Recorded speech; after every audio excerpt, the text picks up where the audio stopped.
Welcome to our new show, Talking Talent. I'm Coach Q, and I'm here with an exceptional talent, International Master Elect, Nico Chasin. Welcome to the show, Nico. How do you feel to be here? I'm super excited. As a former IM from 1000 GM, I am very excited to now get to talk about 1000 GM, talk about all that's going on. And yeah, I'm just super excited to be here in general. Great. Well, thanks for joining us. I know you've had a flurry of activity over the summer and fall and into the winter. So how many 1000 GM events did you play? So I participated in two events. Both of Great. them were Swiss. Never gotten to play in any of the Schiller or round robins yet, but Oh, that is wow. definitely on the bucket list. So you went in the Shark Tank with all the pretty Yeah, strong GMs I and know. take us through your results. What was the first event that you played?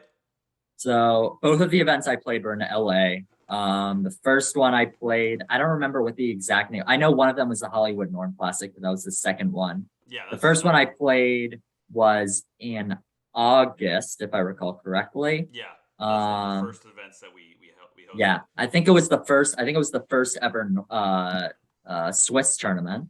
So they got the amount of players needed. I was super excited because that would have been my last Norm. And I was there ready. And it was a great tournament, bunch of GMs playing, very chunky. I think it was like $10,000 first place prize. So Nice. definitely everyone was going to be trying, no easy games. So I was like, oh gosh, I have to be really ready here. Got to bring my A game. And unfortunately, though it just missed the cutoff for being a Super Swiss, which means you do not need to play. It doesn't matter what federations you play, you will automatically get the norm if you have the performance. Oh, I see. Yeah. I get one less titled player than possible than I needed. I get the rating performance, and I was like, oh gosh, I played so well, had like a How 2480 many rounds was that? performance. Was that 9 rounds also? It was a 9 rounder. Yep. And what'd you score?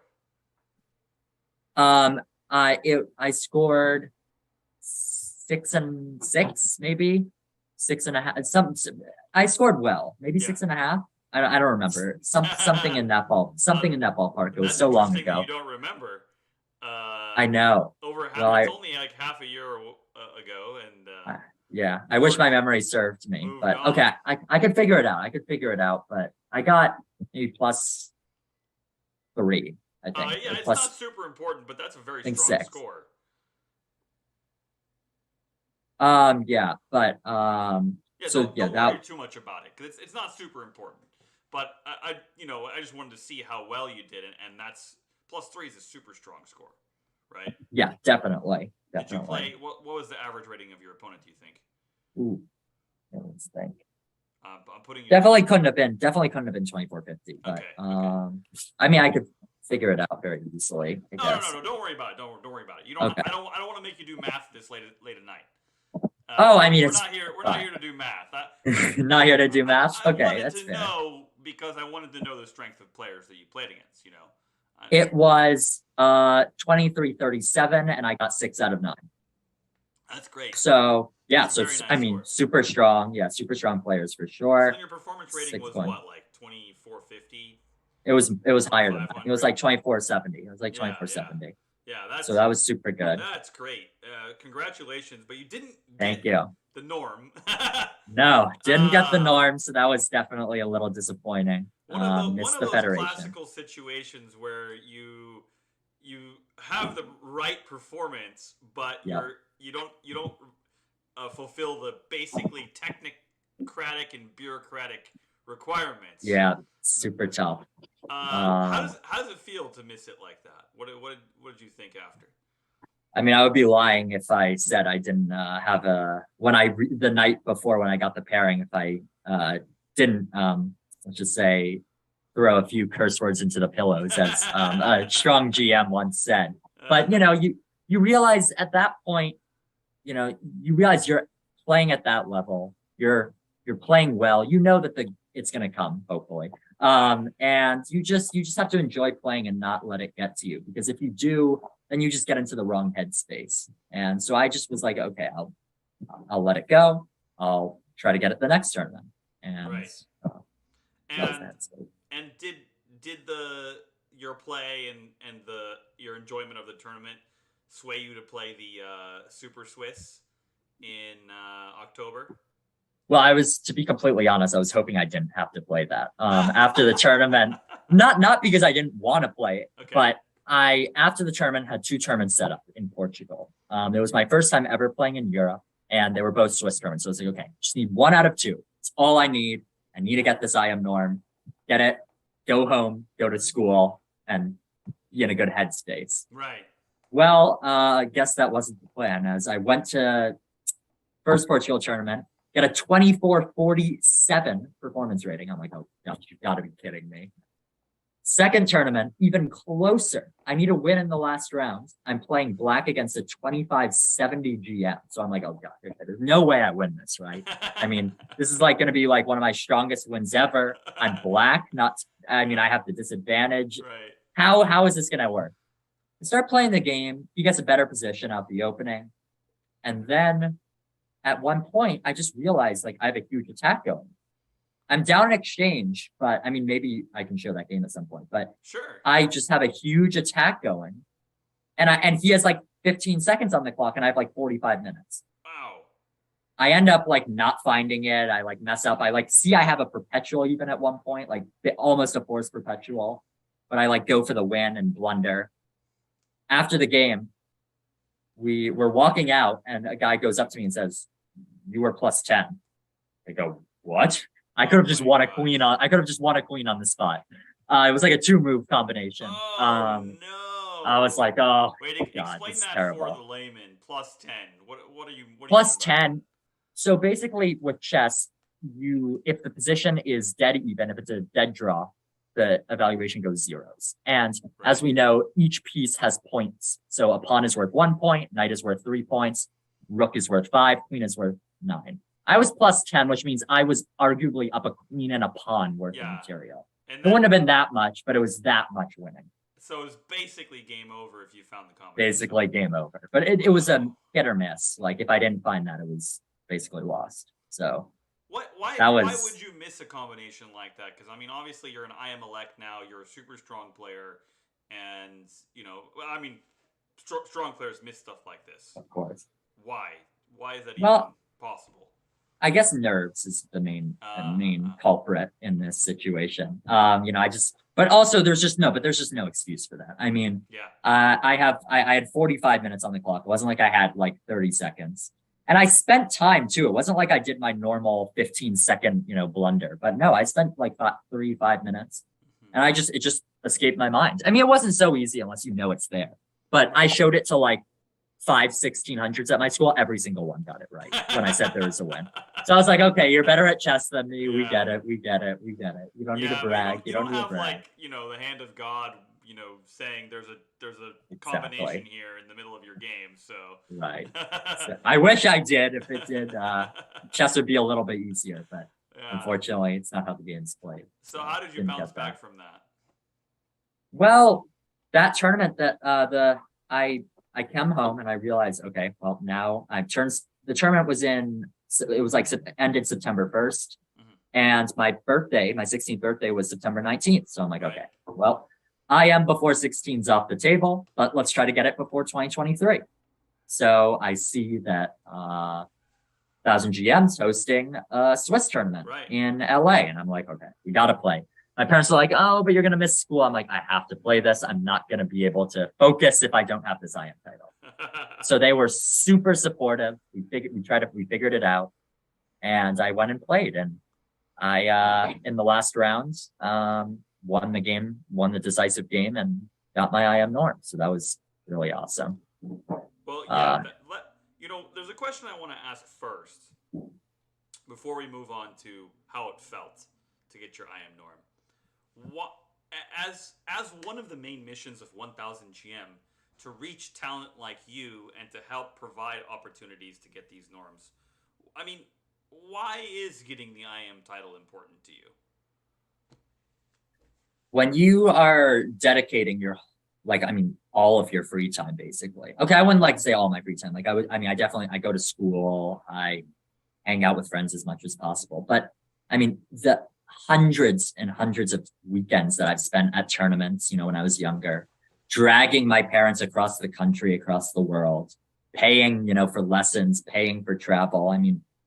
To then finally see that it's paying off and that you're actually making something of it, even NM alone in the US is less than 1%. It's a ridiculous mark. If you look at the numbers, right? So few people even get master. Right. And this was real. I technically got the FIDE master, which is 2300 FIDE. I won it at a tournament, so I didn't actually get 2300 FIDE. Wow. But I got FM in 2017. So here we are. I'm like, okay, I've been the same title for 5 years. This is just sad at this point. I used to be, higher than all of these people, and they're just passing me. I see these youngsters getting GM at 12. I'm like, oh gosh, everyone's so good. I need to at least get IM, right? I love how you that's say, why I see those youngsters and you're 16, so. Exactly. Right. I know I sound like I'm 50, but it feels like that's what I am, It's the East Coast mentality, I think. Exactly. I see kids who are a foot shorter than me, and they're just destroying me. And I'm like, oh, how is everyone so good? How do I do you see a benefit for college and maybe even just resume in the future? Okay, yeah. Of course, I didn't want to say that, but 100%. Oh, you can say that. Don't be afraid to. Definitely. Of course, if you're gonna play, definitely have to look at also benefits for college, right? Yeah. It's not like it gets you into college by no means, but saying you're an IM, saying you're a GM, of course that looks good. Saying you're a national champion, saying you're a this, you're that, it looks good. It's a really good extracurricular, and colleges love that type of stuff. Right. But that's not the only reason I play. Obviously now, because when I was 8 years old, flying to South Africa, I was not thinking, oh, maybe I can put this on my college resume 10 years from now. Right. Now, okay, yes, maybe I strategically will play a nationals, but that's not the sole purpose, but definitely people play chess just for college. I know people who do that, but that's definitely not my case. Well, you also, yes, you could do that, but you still have to have some sort of talent, right? Of course, and some luck. Talent. Yeah, and luck. That's not a bad point. All right, let's talk about the luck that you had in the 1000 GM tournament. So, walk me through how the event went, and when you knew you were going to get the title, or the norm, which gave you the title. I didn't know I was going to get the norm until I won my last game, and I had the points for a norm. So that was a little. That is intrigue. Yeah. Nice. So I didn't know I was going to get the norm until a move before my last game ended. That's how crazy it was. Fantastic. It was my first time ever playing with high school work on the line. I've never had to deal with that, and I'll just tell you right now, it is not fun at all. That's why you see so many players are homeschooled. Well, it helps a lot. Right. The amount that it helps is just words cannot explain. When you're playing a game, knowing that you have a chemistry test, the day you come back, it's just not what you want. It's just not what you want. And this tournament basically cost me my my chemistry grade, but that's a separate story. Oh no. So, yeah. Oh, wow. You had to really sacrifice for this. Yeah, but it was worth it, I guess. Yeah. Well, sort of. Did you get a B plus? Not a B. Not a B. I did bad on one test, basically, and then I started doing well. But you got an A then. Okay. A minus, I think. Okay. That's still acceptable. Yeah. Oh, yeah. Oh gosh. Oh, life's over. Got an A minus or a B plus or whatever it is. Right. World's done. But okay, I did very bad on the test. I almost failed it. But yeah. So there is a trade-off still then. Yeah. Definitely. But I get an email, in the middle telling me about what assignments I have to do. I resigned a game prematurely, basically just let my opponent win round 2 because I had to do work. Yeah. I was playing Ilya Nishnik, number 1 seed, almost 2,700 VDA at the time. And I was just like, okay, I'm black. Of course I would love to play, but I also have homework and I'm just going to basically just give up. Oh, And I hate that mentality. I really don't like it. Like no one should be playing chess like just that. to clarify, I'm guessing you came out of the opening worse. Well, I kind of was in that mentality before the game, Oh, okay. to be completely honest. Nizhnik is probably going to win anyway, and then. Well, it wasn't even that. Like, I've seen people my rating like be able to like kind of survive against him because I mean everyone makes mistakes. Right. But I was really stressed out about school and I didn't know how to handle it, and it was a mistake on my part probably. But I just decided that's what I had to do. Because Nizhnik did not finish in the top, so you had. No, I don't think he did that tournament.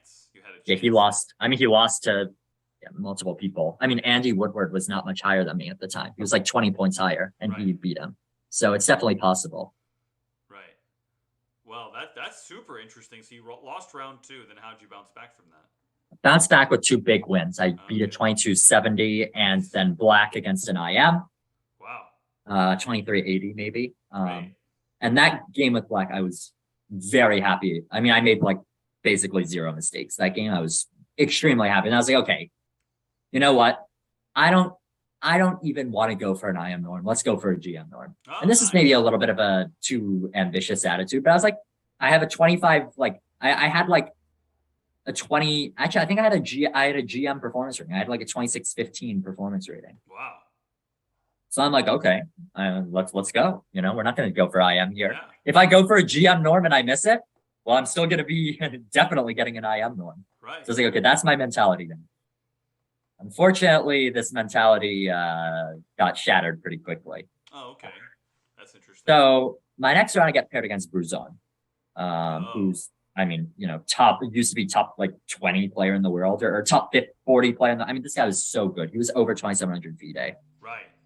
And he's a number I mean, one Cuban. He was. I don't know about, I mean, he's now American. Yeah. But yeah, he was a Cuban champion. Yeah. So, I mean, played in US championships. I mean, such a good player. Right. And here I am with white, and I'm just completely holding my own. I mean, he has no chances for a win. The whole entire game, not once is he better. I mean, never. And I wasn't even going for a draw necessarily. I mean, sort a little bit, but not completely. And then the last move, he actually makes a blunder, and I'm like close to winning. And I took the draw, which was really bad. I missed that I was winning. Well, that's that was okay. a little You can't blame unfortunate. yourself for that in the moment either, though. I mean, it was a dead draw the whole game, and then he just blunders upon on the last move. Wow. So it was like, yeah, but that's also hard to switch mentality. Of course, when definitely. You're thinking this game's going to draw, and then he offers you a draw. Yeah. He offered the draw, I'm assuming, right? Yeah, and then I accepted. Okay. But yeah, I mean, it was a weird mentality. I just was like, okay, I think this game's over. Let's just take the draw. But then, you know, turns out I was +2. I was like, okay, happens. You can't complain. I mean, you know, like I spent some time.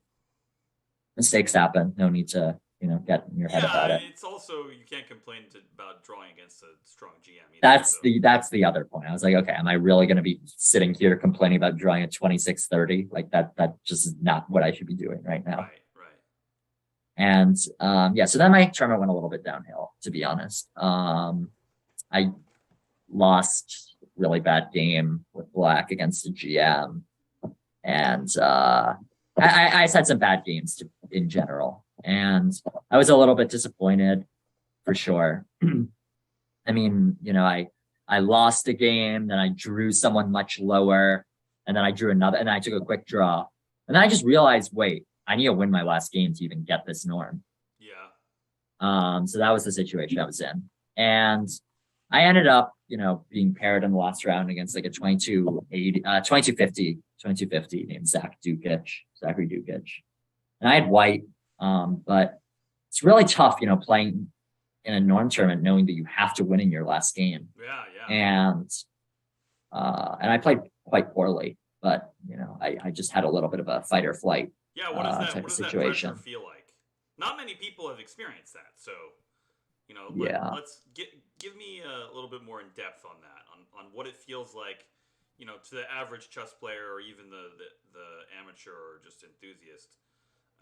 What it feels like to have that kind of pressure on a last round game.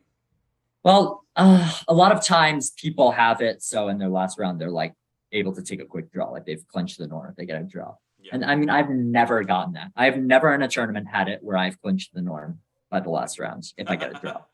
So every single norm tournament I've ever played in my life where I've gotten a norm, I have needed to win my last round. Except for after I had already gotten the IM title. Right. But or gotten I haven't gotten it approved yet. But you know, when you are in your last round and you need to win, it is just really tough, because then you also have to realize how much risk do I want to take? Do I want to sabotage myself? Mm-hmm. Do I want to just, you know, play it safe?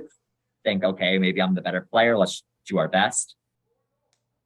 In this game, I decided I'm not going to really, I went to the beginning. I was like, yeah, I'll just play chess. Just play, you know, solid, no prep. I didn't prep at all. Let's just get a position. Let's just play chess. Let's have fun. And at one point, I just realized we can't really do that anymore. You know, at the end of the day, you have to make a decision. Like, it was a position where either I could simplify into a dead drawn position, or I could do something a little bit silly, but, you know, play for a win, maybe. And basically, I was like, you know what? There's just no way I'm going to fly all the way to LA, sacrifice time, money, grades, whatever it is, and not do everything in my possibility to fight for a norm. And so I just basically give myself like close to a lost position and say, I'll play. Like, let's play. I'm not giving you a draw. Oh, nice. That's exciting. And yeah, but I mean, it wasn't that bad. It was like +1 for him. It wasn't like I like did so much. But still risking. Still risking, of course. Yeah. And he just spent so much time for no reason whatsoever. Like, he just drained his clock down and then didn't even make the most accurate moves. I mean, he played a very nice game for the most part, but then at the very end, I mean, he just had no time. I was already pressing a little bit after he made a few mistakes, and then he just blundered a piece, which is fair. He had 30 seconds. So you've already mentioned that twice in this interview, that you played against players that mismanaged their time. But I guess one was a grandmaster and one was a national master. I was wondering if that is one big factor that separates higher rated players from lower rated players, is better time management. I mean, no, definitely not. I don't think so. Okay, that's very interesting. I mean, I know so many super strong players who just have the worst time management you'll ever see. I mean, Grishuk, for example. I mean, he takes so much time. I mean, it's like one of the worst parts of his game. He hates classical. He does. No, he doesn't like classical. And he's really good at blitz. So when I asked him, he said it's a mix. Yeah, right. With his like deep Russian accent. Yeah. But no, definitely higher rate does not mean good time management. I don't think rating has anything to do with time management. You could be at 1400 and have the best time management in the world. Right. And you could be Grishuk and have the worst, and it just doesn't make a difference. Yeah, one is brilliance, and Grishuk is brilliant. He can calculate, incredible lines in no time. So. Exactly. I am also very good at getting my opponents into time pressure, and that is, I think, something that is some youngsters are able to do very well. Right. And there's a few people who are just very good at this. And what I've noticed is my old coach, Georgi Kachishvili is his name. His students, a lot of them are really good at getting their opponents into time pressure. Maybe it's not, maybe it's just a coincidence, but yeah, I mean, I know he has some students who are very good at doing that. And I've always been good at, I would like to consider that consider myself a good blitz player. And I just play very quickly a lot of the time and just pressure my opponent's time. And sometimes that backfires, sometimes it doesn't. Right. But okay, well, moving back to the norm, so you get the win. What did you do after you got the win? Did you call your parents? Did you? So first they wanted to do an interview. Oh, right. And I got to do an interview with Varajan Akobian, which is just like, awesome. I'm like, great. I got to talk to like an amazing, 2,600 plus player. Right. So good. I mean, another person who's playing those US championships, whatnot. I'm like, great, let's do it. I gotta talk to him about my game. What could be better? So I talked to him. I'm trying to like be, chill. Because I mean, I did just get IM, so of course I'm super happy. But I don't really show that much emotion. I'm like, you know what? As much as I want to be happy, this took way too long. I don't want to be like that guy, but like I wasn't like over the moon happy because I was like, it's been way too long. I mean, here I am, 24-40 V-Day. Like that's what I was after the tournament. More relieved? Yeah, that was the answer. I was more relieved. Okay, that's very interesting. And then I call my parents. They're the ones who are like having a freak out, which is, I mean, as parents are supposed to. Yeah. And so I was there alone. Right. So. Wow, that's pretty interesting. How long have you traveled alone for? Just curious. Not too long. I mean, since I've been 15. Okay. Or just interesting because, like, you know, you're already super independent here. Yeah, definitely. I mean, I've been taking the subway in New York City alone since I was like in 4th or 5th grade. Yeah. So like, and walking around. So yeah, they trust me, but that definitely took some time to gain their trust with that type of stuff. But yeah, I definitely do some of the checking in to hotels alone. They just like yell and scream and were just like excited, or yeah. I mean, they were super happy. But then my mom was working, so she couldn't even call me. Oh. But my dad could, so that was nice. Yeah, so that's really excellent. Well, congratulations on obtaining that.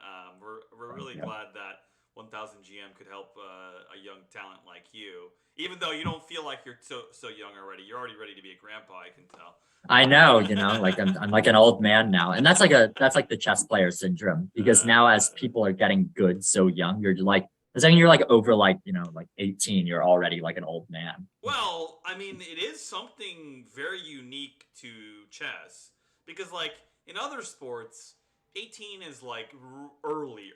Like in baseball, 18 is super early. Basketball, super early.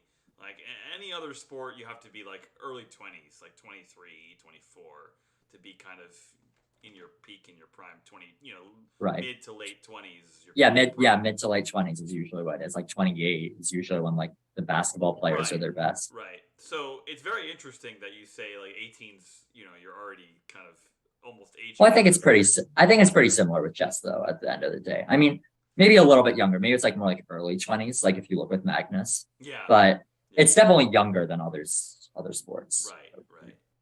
Yeah, I guess if you're super, super talented, then you won't hit your peak until your mid 20s, anyways. Oh yeah, for sure. For chess.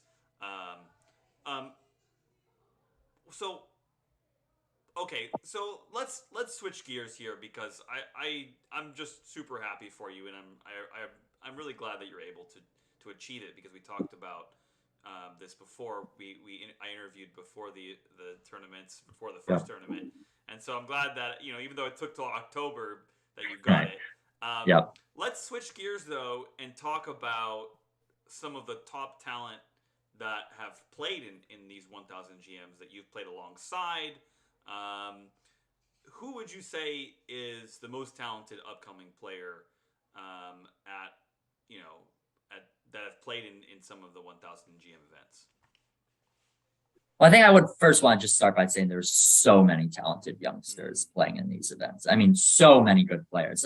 It's not like there's just one, but one does catch my eye for sure, and that's Andy Woodward, who got a GM norm in the tournament that we played. Oh wow! So we got a GM norm there. It's 12. Yeah, he's 12. Wait, it's crazy. Number one. Real quick. Yeah. Number one 12-year-old in the world, I think, or he was. Screen, right side by side with you right now. So you're going head to head with Andy.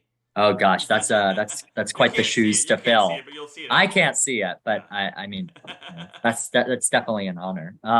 So he is first though. How much taller are you than Andy? Oh, I've got a good. I mean, I might even have a foot on him, to be honest. I'm not even exaggerating. Okay. I'm not even exaggerating. I mean, he's probably under 5 feet. So this top talent is about a foot shorter than you. And why would you choose him as one of the strongest players at 1000 GM events? Well, first of all, he's like, okay, I think there's a lot of chess players who are like at his, strength, who like are just so weird. Like you can't really talk to them in a way. Okay, I mean that maybe that's a little bit brutal, but when you're playing chess all day, of course you're gonna like not socialize as much. Right. But he is just so socially aware. It's insane. I mean, he's just the nicest kid. He has the maturity socially. Okay, every chess player is like pretty mature, Right. but he's socially mature, which is just like a crazy combo. He's so nice, so respectful. There's just like, he's just the nicest kid. Like, how can you not root for him? Even if you're playing against him, how can you not root for him? It's crazy. And he's also just so good. And I don't get the impression that he just studies chess in a way. Like, Right. I think he obviously studies like crazy, but he does other stuff. I think he plays piano. He told me, he only recently was homeschooled. And I remember I played him in 2021 in July, I think it was, June in a Vegas tournament. And he's like some 2050 FIDE. I've never heard of him in my life. I'm like, okay, I'm white. Let's just win this game, move on to the next one. And I start playing him. He plays like kind of a dubious opening. It wasn't that bad, actually, but he made a mistake, and I just get like a much better position.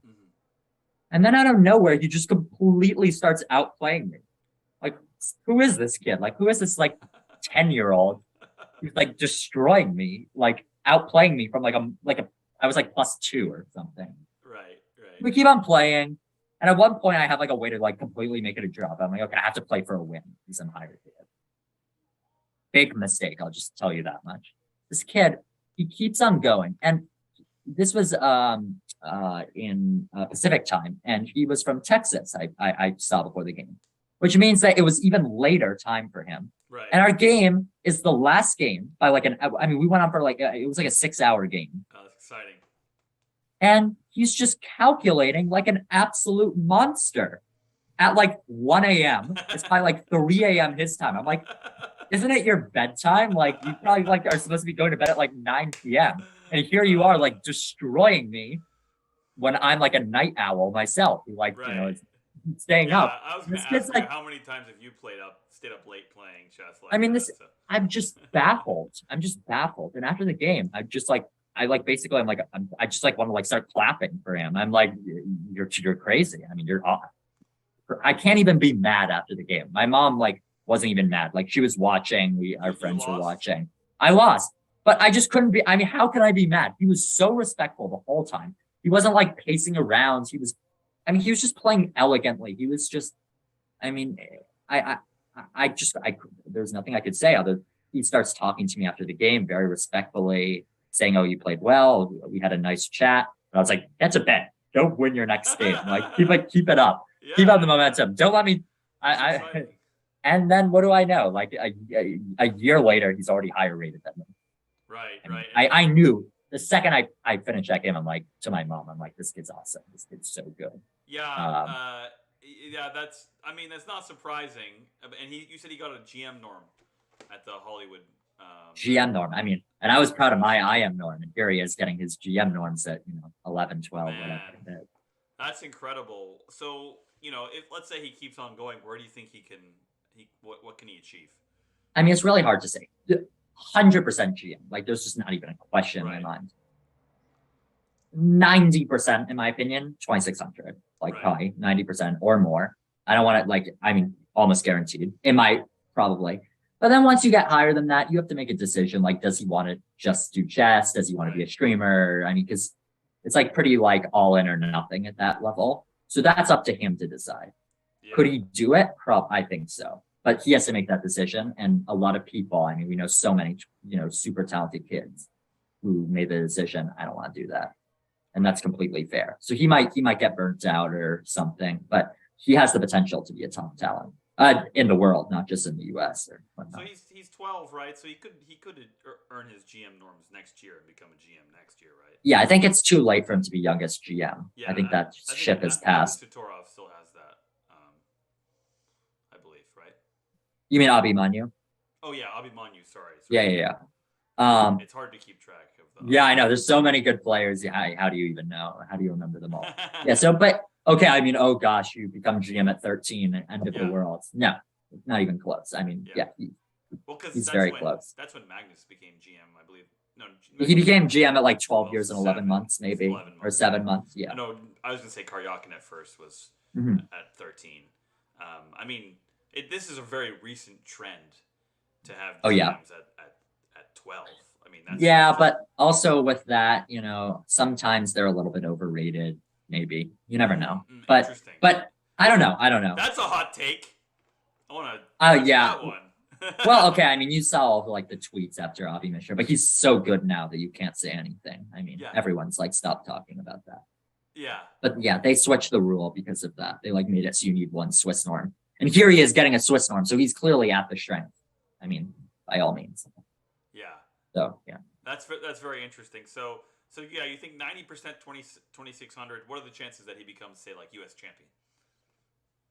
Well, that's very tough because being U.S. champion nowadays is like basically being like a top 5 player in the world. Yeah, that's almost. true. Good point. Because they recruit so many people from different countries. Like you look at the U.S. players and like Wesley So, not American. He's just not American. I mean, of course but he's not originally from America. Right. So, and you see Aronian, Dominguez. I mean, there's all these amazing players, but they're just not American. So, or originally, of course, they've immigrated. And so then it's like, who knows? Like, are they just gonna get like Ferrugia next? Like, so you can't say. Like, if all the top players move to the U.S., then it's a much different story than if it's basically the US championship is like basically world championship light. Yeah, it's basically the world championship at that point. The light version. Yeah, so it's like you can't even answer that. But I think let's say U.S. champion is 2,700, which obviously it's like more like 28. Yeah, 2,700. I don't know. I don't want to put an estimate on it to not seem offensive because I think that's a good chance. 90% for 2,600. What are the chances for 2,700? I have mine in my head. I'll tell you after. Maybe 50-50. Oh, that's exactly what I was going to say. Yeah, I would say 50-50. I would say. And not to be mean, but like, no. It's just so hard to say at that point. I mean, there's so many people. There's less than. Off the top of my head, I actually don't know. It's like 30. It's like 30. Or 40 now, actually. A 40 now? Okay, it's increased. Yeah. 2700chess.com is my friend. Right. That's what I used for sure. Okay, yeah. So there's only 40 2,700 players in the world. So it's not like I'm saying like That's like it's very tough. Ridiculous. It's like 0.01 of GMs at that. I mean, yeah. So it's like that's or 1% super hard. But that's pretty crazy to give him 50-50 though. I mean, maybe that's a little bit too generous. No, but I think it's whatever. It's fair. Yeah. I mean, at this age, whatever. His potential is really high. Right? Of course, 100%. That's all I can say. Yeah, that's very interesting. I appreciate that perspective. I had the pleasure to interview him as well, and I watched that. His personality. He's so well adjusted as a 12-year-old and just so thoughtful. Yeah, super kind. Yeah, and kind. Right. Yeah, I mean that is. Would you say that's a trait that chess players need to have? I mean, I would like to say so. I think everyone should try to be. I remember my first ever coach said, "Be a good human first and a good chess player after." And I think he's so right. Yeah. I mean, at the end of the day, who cares if you're a good chess player if you're a bad person? Right. I think. Okay, I mean, yes, of course, some people care, but I would like to say that I think being a good person is more important. I appreciate that. I mean, there's definitely some players that have lost my respect entirely, and that I put them in the trash can now. But people make mistakes, I think. Yes, so I don't like. There's a difference between that. I agree with you. Yeah, no. Of course, there's definitely if people make a pattern of it or whatnot. All right. So you told me this choice beforehand. We're gonna switch to the last segment here, and we're gonna go with the top talent in the world right now. And you've got something very controversial for us. So so lay it on me. Who are we talking about here? Yeah, so I was saying like, okay, of course there's so many top talent. I mean, we see Abdul Sudorov just beat Magnus with black. Right. But this person's also beat Magnus with black, and he did it first. So I mean, automatically more impressive, right? So so Hans. I mean, I've known him. Hans. Hans. Yeah. Niemann? Hans. I mean, who could have thought, right? Let's pull him up. There's Hans. Yeah. Oh no, that's not him. Yeah, hold on. That's him. I feel like you have to get one with him in the CGPS hoodie because he went to the same high school as me. Okay, CGPS. Okay, I'll try. Yeah, Columbia Grammar. There All might be I one. pull up is him with a bunch of trophies. Yeah, well, yeah, that is him. That was him. That was him at TV. Oh, there it is. I think it might be the sweater. It doesn't Yeah, say it on yeah, there, but yeah. No, that's it. there's him playing Magnus in the ill-fated game. Yeah. All right, so obviously you're choosing someone very controversial here. Yeah, of course. But the chess speaks for itself at the end of the day, and that's his quote. Just for anybody that's not. Yeah. No, that I would never steal anything. That was Hans right there. The chess speaks for itself. So yeah, I have actually, I don't want to say. I've been compared to him in some aspects, that, I've gone to the same school as him is one thing, but I had nowhere near his rating, so I can't compare myself in that regard. But yeah, I've known him for so long. He's always been, top US junior, top up there. Would I have ever predicted maybe his rise? Maybe not, but I always knew he was going to be very good. I think a lot of competitive players know his rise, but I think even casual players might not even know his rise. What does his rise look like? Well, he was, at my age, at 6, he got GM like at 17 and a half, or maybe a little bit younger, maybe like 17 in a couple of months or so. And I'm 16 and 3 months, and I'm 24-40. So like, he's not that much ahead of me, right? If we like look at it logically. Yeah, right.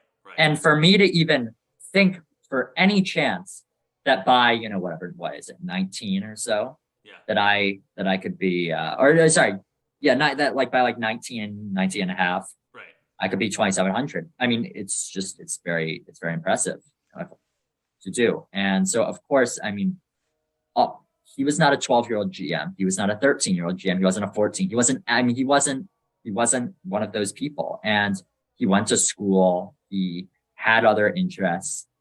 He had all of that. And he was a streamer. How many other, 2,700s can say that they streamed? Like, have you ever seen like Gukesh like popping on Twitch, streaming Title Tuesday? I think of is Geary. well, but he didn't do it when he was younger. Yeah. Oh, that's true.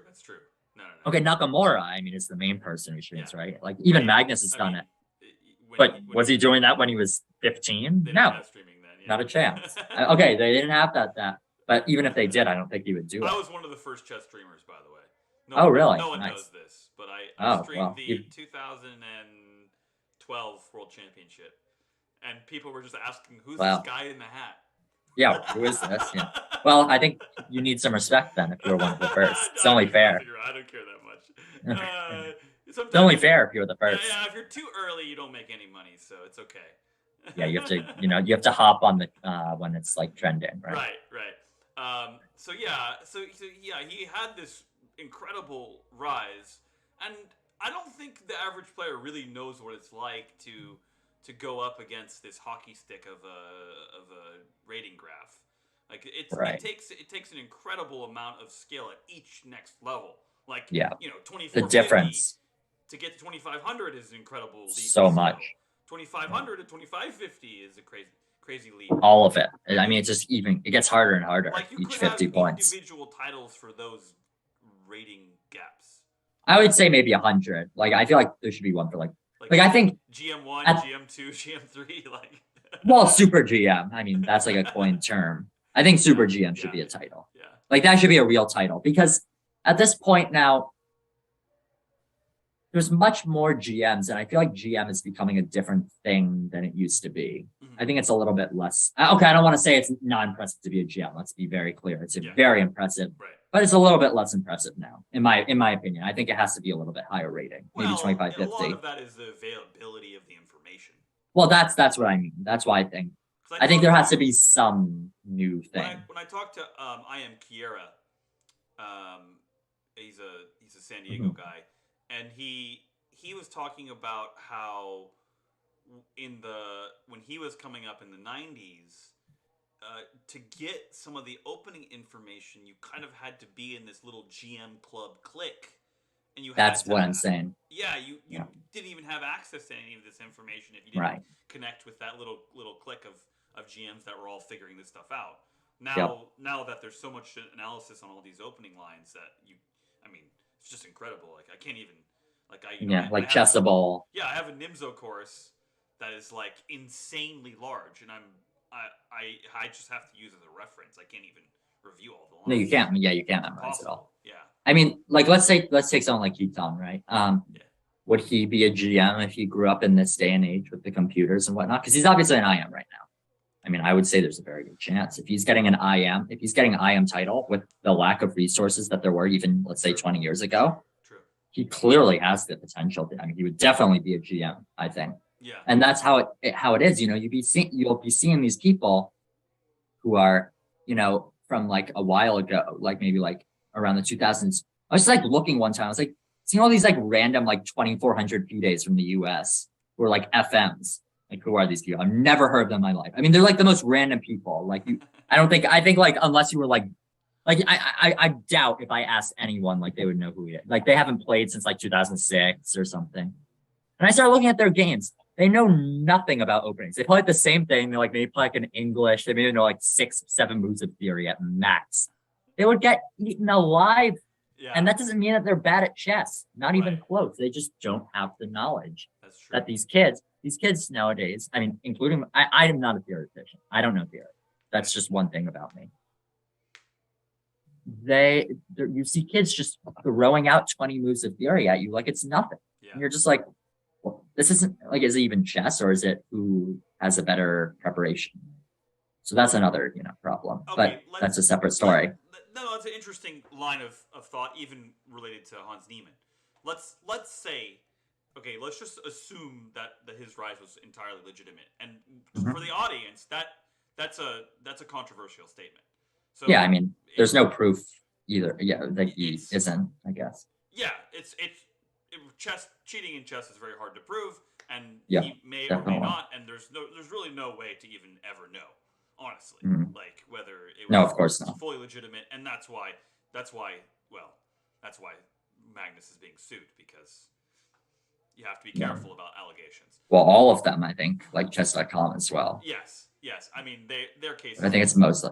Their case is a little more airtight than Magnus. Yeah, definitely. Anyway, let's just assume that his rise was all legitimate. Yep. And is this access to information a big part of that? Okay, he obviously is very good theoretically. Yeah. I mean, you see his games. He obviously has good theory. Right. But I don't think his is just theory. Like, if you look at his games, that's not what got him. Okay, everyone needs to have some good theory if you're at that rating. But that's not, I don't think his theory is like any, like, you know, like some exceptional, like he's gotten to his rating from theory. No, he's obviously improved other aspects. Let's just say he's completely legitimate. Yeah. Which I don't think there's point to have an opinion on. He has improved every aspect of his game, every aspect. Yeah. Except for his blitz chess, which has gotten worse, but that's a separate story. Well, you look at Caruana forever, like yeah, exactly. Caruana forever to get good at blitz. So right, yeah, no, it takes a while. No, but he was always known for being good at blitz, but now I don't think he really cares about it as much. Oh, I see. Which is completely fair. So he just like does classical. Yeah. But yeah, I mean, he's good in, you know, I mean, you have to be good in everything at that point. You just have to know a lot. But you know, you can say okay, so very hard to make an opinion. Why does he appear to be so unlikable? Oh, but that's, I don't know if I should. Okay. I mean, okay, I mean, he's a personality. You can say it if you don't want to answer the question, it's fine. That's always. I mean, I don't want to like. You don't want to. I don't think it's or anything like that. No. It's not that. It's not that. I don't think he could care less. I think many people badmouth him, but I don't think that's. I think he comes across very strong in interviews. And is it just a personality issue, or that's just, well, I don't even want to use the word issue. Right. I think that's just his personality. Okay. Like he's competitive, and I think at the end of the day, you have to. It's also partly like probably playing the show, right? Like this, it's entertaining. Yeah. I mean, you see his interviews; they're getting more like. I don't want to be okay. I think this would be even more, you know. But like you look at some of the other top players, they're like just trying to be as respectful as possible. It's not fun to watch them talk. You like see like someone like Gukesh, and they're genius. I mean, they're amazing at chess. You watch their interviews; they're not that exciting. Oh, I mean, you're totally preaching to the choir. And I think they can. And I think they can. I think they can. everyone can agree. Well, Like they I are only very say that. respectful. I don't say that because I believe he's unlikable. I say that because there's definitely a segment of the chess population that just loves to hate him. You know. Yeah, well, they need I they guess need some place to that would let be the out their anger better question. Why do people love to hate Niemann? Right? Like because they have. I mean, like one answer is they have no better place to put their energy, and they just want to put down an 18 or 19-year-old Right. kid. You know, I mean, Right. well, actually, no, it's 19. He was 19, right? I mean, like the way that they all piled onto him like a witch hunt is just so not cool considering his age. And like, at the end of the day, he's a human with real emotions. And whatever your opinion is on him, I think that has to be taken into account. That's my personal belief. I appreciate But that. That's very fair though. That's very fair. yeah, Because I I mean, mean, for one, a lot of his allegations were when he was a kid. So right. That's also the other thing. And So kids make mistakes. there's a completely ethical dilemma there when it comes to that kind of cheating, like especially online. That's like it's very easy for kids to cross the ethical line. I mean, I lied and crossed ethical lines when I was a kid, not over chess Right. because chess I was just too proud and I just loved chess. Didn't ever. Right. Well, there also might have been less engines. Yeah. Oh. Hey. Whoa. You're like. I know. That was a little. calling That out was my maybe. age here. I know. I don't worry. realized. Well, no, but okay, but like even okay, obviously there was engines, but like I mean, like the difference in how engines have been Oh yeah, like, the strength. accessible. Yeah, It's 100%. right. Yeah. So yeah, that's very fair. I appreciate that. I mean, I appreciate that you highlight his talent. I mean, you don't sit down and play against those players and do well even after he beat Magnus. He did well in the event. Yeah. He lost Right. Well, that's the other thing. At the end of the day, like cheating or not, if he has, I think more of the arguments, to be completely honest, are that he's cheated in the past. I don't think there's as much evidence that you can even put that he's even possible, because you would have to be like a CIA agent to like get by the other stuff, in my opinion. So he's obviously very good. No one can argue it. You just can't argue that he's an insanely good chess player. You would just be lying if you said otherwise. Right. So I think that's at the end of the day, that's what just has to be the Okay. verdict. Is Now that let's play the same game we played with Woodward. Where's he gonna reach? Do you think he'll become U.S. champion anytime? I don't know, because of like opportunities. Like is he gonna become US champion? I mean, you heard him. I mean, anything other than world champion is like kind of like a fail. Yeah. Right. Yeah. So I guess we have to take his word on it. Let's go the percentage though. What's the percentage chance that he could become U.S. champion with it? Which is we've decided is world championship light. Well, he might move to a different country. I've heard him talk about that. So I think that will be hard to say because there's a very good chance he could like switch federations for like better support or something. I could see him doing that very easily, especially since he doesn't spend all this time in the U.S. at all. Right. So yeah, I don't know because he might not play in U.S. championships anymore if he switch it. Would he have a chance at winning? I guess that's even the question. I'm not gonna say. Okay. That one I don't know. That one I'm worried to answer. It's okay. More to say so. You don't know. Okay, let's go. Yeah, I don't know. What's his current rating? Do you know at all? 2706. Let's say what's his chance of hitting 2750? But that I think is pretty high. Oh wow! So, I mean, it's still a big leap. Like very high, very high. Still a big leap. Yeah, but I don't think there's any chance. I mean, unless something happens or something, if he is legit, close to 100% is my answer. Okay. That makes close sense. to 100%. Yeah. Okay. For sure. Okay, and then 2800 then. 60, Wow. 50. I think very That's high. Incredible. Well, maybe not. I don't know. It depends. Again, it all depends on what the chances. Well, If he's getting chances and he's being allowed to play and people aren't like setting up personal vendettas against him, I think very high. That's true. That's my guess. I mean, yeah, I think I'm pushing out any sort of personal problems that might of course may happen professionally. Yeah, just soul talent. I mean, and soul like play. Yeah, I think he has the drive and whatnot to be there. That's pretty incredible. 2800 is, I mean, I think if you hit 2800, you're in the top like 15 of all time. So top 20. Oh, for sure. Yeah, it's fine. Yeah. Okay. Well, I appreciate. I mean, I appreciate the fact that you chose someone that may be controversial to some, and I want to say again that I'm not taking any stance on it because I don't think it's fair to. I'm not. No, me neither. Well, for one, statistical analysis is not enough. No. Will never be enough, honestly, until you Yeah, have you need some foolproof system. And I don't trust any systems that would analyze something without showing the inherent code. Yeah, and also I've seen like people like saying like lie detector. Richard Report, I think, tweeted about it. But those aren't if they're not allowed in court as evidence, then I don't think they should be allowed in this as evidence. No, I mean, but there's also not proof that I think we do have to also agree at the same time that there isn't technically any proof that he hasn't. Like, there's no 100% proof that he hasn't cheated. Yeah. But again, it's innocent until proven guilty. So yeah, well, and it's really hard to prove a counterfactual. Right, they're equally hard to do. It's very hard to do that. Proving that the spaghetti monster doesn't exist in the sky. That's not an easy thing to do. That's just false if you say that, because we all know that the flying spaghetti monster is above all. Good right? point. Good point. I'm sorry.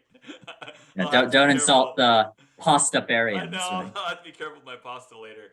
All right. Well, Nico, thank you for joining me. Let's wrap it up because I know it's late there on the East Coast, and I appreciate you making the time to join this new show, Talking Talent. Thank you to 1000 GM for sponsoring this show and for making it happen. I hope that you'll have some time to get your GM norms next year. Thank you. You're welcome. Hopefully this year, I guess, but next year would okay, what are the chances? Give me a number before you go. Number that I get GM norms? Yeah, let's say at least one. This year? Yeah.